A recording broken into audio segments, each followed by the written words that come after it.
David Warbridge here, Senior Surveyor at Harrison Clarke. However much we plan and risk assess, the chance of experiencing delays in the project is never zero. Today we're going to discuss how contract administrators manage this and work to minimise the impact that this may have on a project. Monitoring the progress of the works is a core role of contract administration. This is normally done monthly by reviewing the programme of works, traditionally represented on a horizontal bar chart called a Gantt chart. This can be marked up with the progress on site compared to the initial plan at the start of the contract, so everyone can clearly see where the works are and whether they're on, ahead or behind programme. If works are on or ahead of programme, that's great! But when they fall behind, depending on the reason, adjustments to the completion date can be made to account for the delay via an extension of time notice.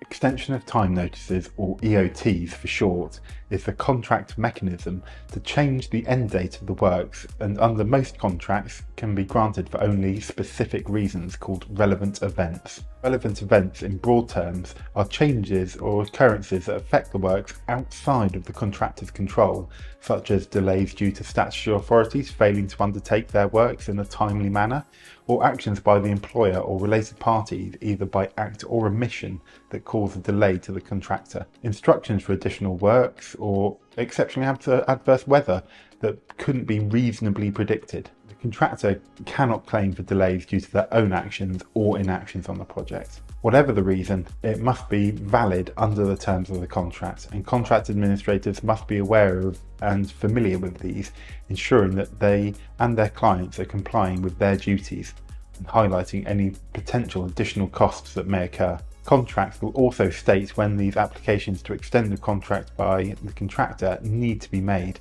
They normally state this should happen as soon as it becomes reasonably apparent that a delay will be suffered, and the contractor must do this forthwith, meaning without delay. If an application is made, it needs to be confirmed to be part of a relevant contract clause or event which relates to the reason for the delay, providing a statement confirming why the delay has occurred, an assessment of the time impact on the project.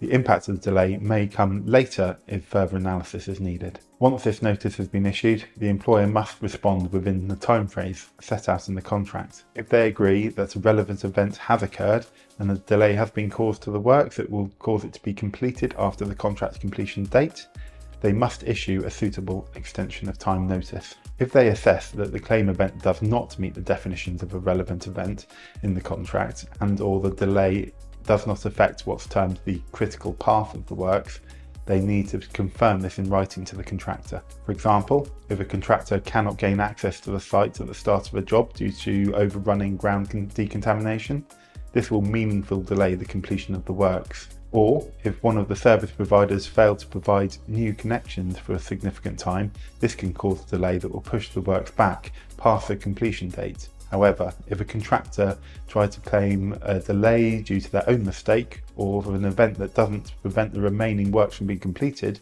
within the contract dates, then this will be rejected. As this notice says on the tin, the time granted to complete the contract works will be extended. In some situations, this time may be reduced instead, and the contract completion date brought forwards, but it can never be brought forwards to an earlier date than that of the original contract completion date. This is not the only thing to be mindful of, however, as there are secondary and knock-on effects that can have significant impacts. The first is if funding for a project is being borrowed, the additional time will result in more interest payments. This additional funding will be required at the end of a project, when typically the highest amount of borrowing is being carried, as the funds are normally released in stages. Depending on this delay, this can have costly impacts on the project. Secondly, depending on the cause of the delay, the contractor may be within their rights to claim for additional running costs, normally termed preliminary costs. If additional time is granted and the delay is also covered under the definition of a relevant matter, as defined in the contract, the contractor will be able to claim for additional monies for keeping the site open,